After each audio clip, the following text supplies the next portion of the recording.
नित्यानंद महाप्रभु चैतन्य महाप्रभु को आत्मसमर्पण कर दिया।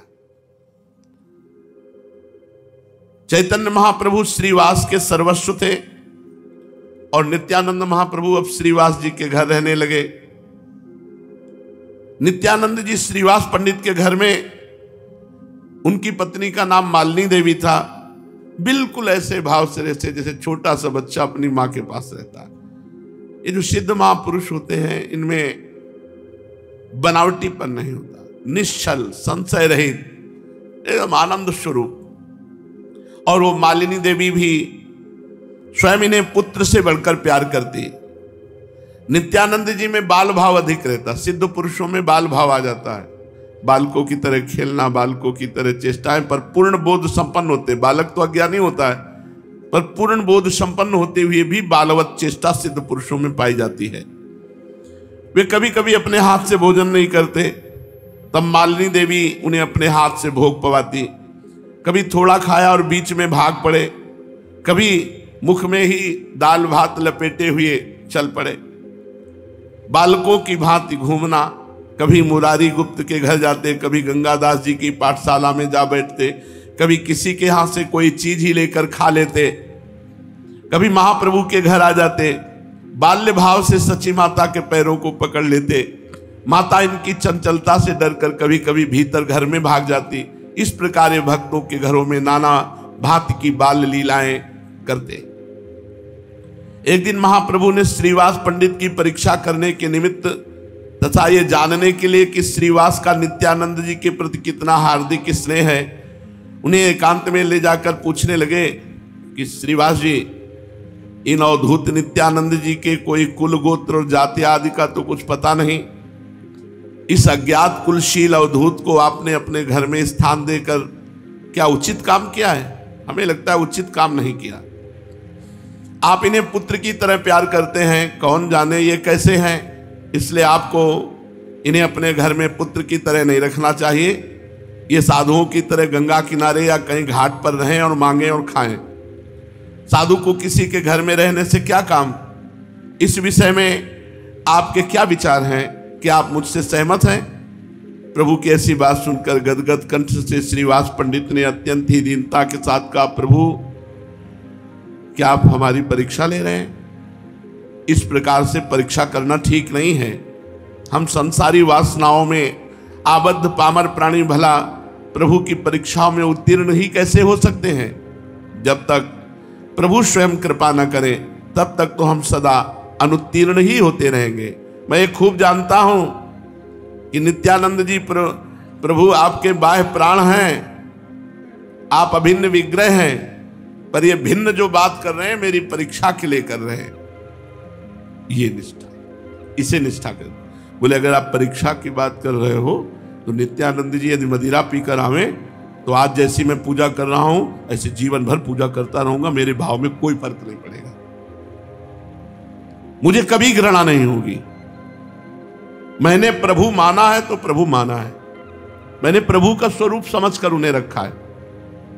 इतना कहकर श्रीवास पंडित चैतन्य महाप्रभु के चरणों को पकड़ लिया। महाप्रभु कोमल कर से उठाया और हृदय से आलिंगन करते हुए कहा, श्रीवास ऐसा उत्तर देकर तुमने मुझे खरीद लिया, ऐसा उत्तर देकर तुमने मुझे खरीद लिया। इस उत्तर से आज से मैं तुम्हारा दास बन गया, कृत दास, बिका हुआ दास बन गया। मैं तुमसे अत्यंत ही संतुष्ट हुआ। मेरा आशीर्वाद है कि किसी भी दशा में तुम्हें किसी आवश्यक की वस्तुओं का कभी अभाव नहीं होगा। और मेरा ये आंतरिक आशीर्वाद है कि तुम्हारे घर का कुत्ता भी श्री कृष्ण प्रेमी बन जाएगा। चैतन्य महाप्रभु ने कहा, तुम्हारे घर के कुत्ते तक को श्री कृष्ण प्रेम की प्राप्ति हो सकेगी। तुम्हारा मेरे प्रति ऐसा अनन्य अनुराग है, इसका पता मुझे आज ही चला। इतना कहकर प्रभु अपने घर को चले गए। एक दिन प्रभु ने सची माता से कहा, मां मेरी इच्छा है आज नित्यानंद जी को अपने घर भोजन करावे, तो आज अपने हाथों से बढ़िया बढ़िया भोजन बनावे और हम दोनों भाइयों को चौके में बिठाकर स्वयं परोस कर खिलावे, यही मेरी इच्छा है। प्रभु की ऐसी बात सुनकर सची माता को परम प्रसन्नता हुई। और वो जल्दी से भोजन बनाने के लिए उद्यत हो गई। इधर प्रभु श्रीवास पंडित के घर नित्यानंद महाप्रभु को लिवाने चले। श्रीवास के घर पहुंचकर प्रभु ने नित्यानंद जी से कहा, श्रीपाद आज आपका हमारे घर निमंत्रण है, चलो आज हम आप साथ ही साथ भोजन करेंगे। इतना सुनते ही नित्यानंद जी बालकों की भांति आनंद में उछल उछल कर नृत्य करने लगे और नृत्य करते करते कहते जाते, आहारे लाल की खूब बनेगी। सच्ची माता के हाथ का भोजन पाने को मिलेगा, मौज उड़ाएंगे और प्रभु को खूब छकाएंगे, कुछ खाएंगे, कुछ शरीर में लगाएंगे, ऐसा करके उन्मत्त होकर नाचने लगे। प्रभु ने इन्हें ऐसी चंचलता करते देखकर मीठी सी डांट देते हुए प्रेम पूर्वक कहा, देखना खबरदार, घर में ऐसी चंचलता मत करना, माता आपकी चंचलता से बहुत घबराती है, वो डर जाएगी, वहां चुपचाप ठीक तरह से भोजन करना। प्रभु की प्रेम मिश्रित मीठी डांट को सुनकर बालकों की भांति चौंक कर बनावटी गंभीरता धारण करते हुए कानों पर हाथ रखते हुए नित्यानंद जी कहने लगे, बाप रे, चंचलता कैसी? हम तो चंचलता जानते तक नहीं, चंचलता तो पागल लोग किया करते हैं, क्या हम पागल हैं जो वहां जाकर चंचलता करेंगे? इन्हें इस प्रकार स्वांग करते देखकर चैतन्य महाप्रभु ने इनकी पीठ पर एक हल्की सी थाप जमाते हुए कहा, अच्छा चलिए, देर करने का काम नहीं, ये तो हम जानते हैं कि आप अपनी आदत को कहीं छोड़े थोड़ी देंगे, किंतु देखना वहां जरा संभल कर रहना। ये कहते कहते चैतन्य महाप्रभु और नित्यानंद महाप्रभु आपस में प्रेम की बातें करते हुए घर पहुंच गए।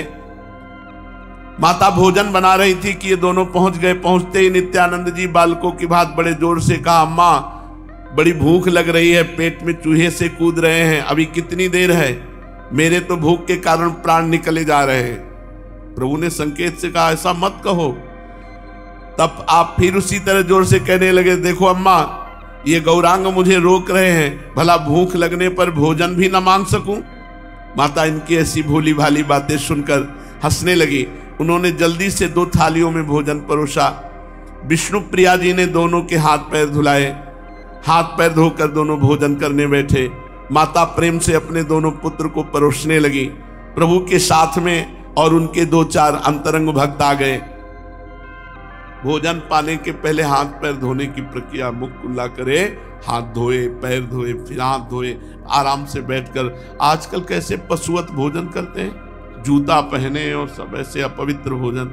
तो महाप्रभु चैतन्य देव और नित्यानंद महाप्रभु को विष्णु प्रिया जी ने हाथ पैर धुलाए, मुख धोए। अब सची माता बड़े प्रेम से दोनों को परोसती जा रही। प्रभु के साथ में और भी उनके 2-4 अंतरंग भक्त आ गए। वे उन दोनों भाइयों को इस प्रकार प्रेम पूर्वक भोजन करते देखकर प्रेम सागर में आनंद के साथ गोते लगाने लगे। ऐसा लग रहा था कौशल्या जी अपने हाथ से परस रही हैं, भगवान श्री राम चैतन्य महाप्रभु और लक्ष्मण जी नित्यानंद महाप्रभु दोनों भोजन आरोग रहे हैं। ऐसा लग रहा है यशोदा मैया परस रही हैं और श्री कृष्ण और बलराम दोनों भोग पा रहे हैं। माता का अंतःकरण उस समय प्रसन्नता के कारण अत्यंत ही आनंदित हो रहा था। उनका अगाध मात्र प्रेम उमड़ा ही पड़ता था। दोनों भाई भोजन करते करते भांति भांति की विनोदपूर्ण बातें कहते जाते। भोजन करके प्रभु चुपचाप बैठ गए। नित्यानंद जी भोजन करते ही रहे। प्रभु की थाल में बहुत सा जो प्रसाद बचा, नित्यानंद जी बोले, ये क्यों छोड़ दिया, इसे भी खाना होगा। प्रभु ने असमर्थता प्रकट करते हुए कहा, बस अब नहीं, अब तो बहुत पेट भर गया है। प्रभु की थाली में से प्रसाद लेते हुए नित्यानंद जी कहने लगे, अच्छा तुम मत खाओ, मैं ही खाऊंगा। ये कहकर प्रभु के उच्छिष्ट भात को नित्यानंद जी खाने लगे। प्रभु ने जल्दी से उनका हाथ पकड़ लिया। नित्यानंद जी खाते खाते ही चौका से उठकर भागने लगे। प्रभु भी उनका हाथ पकड़े हुए उनके पीछे पीछे दौड़ने लगे। इस प्रकार आंगन में दोनों ही गुत्थम गुत्था होने लगे। नित्यानंद जी उस भात को खा ही गए। सची माता इन दोनों के ऐसे स्नेह को देखकर प्रेम के कारण आनंद मगन हो गई। माता की ऐसी दशा देखकर प्रभु हाथ पैर धोकर चौके में गए और माता को अपने हाथों से वायु करने लगे। कुछ देर पश्चात माता प्रकृतिस्थ हुई। माता के प्रेम के आंसू बह रहे हैं और दोनों पुत्रों को आशीर्वाद दिया। दोनों ने, चैतन्य महाप्रभु नित्यानंद महाप्रभु ने सची माता के चरण छुए। फिर महाप्रभु नित्यानंद महाप्रभु को श्रीवास के घर तक पहुंचाने गए। इस प्रकार नित्यानंद महाप्रभु और चैतन्य महाप्रभु अद्भुत आनंद वर्षा नवद्वीप में कर रहे हैं। शेष चर्चा आगे। श्री राधा वल्लभ लाल की।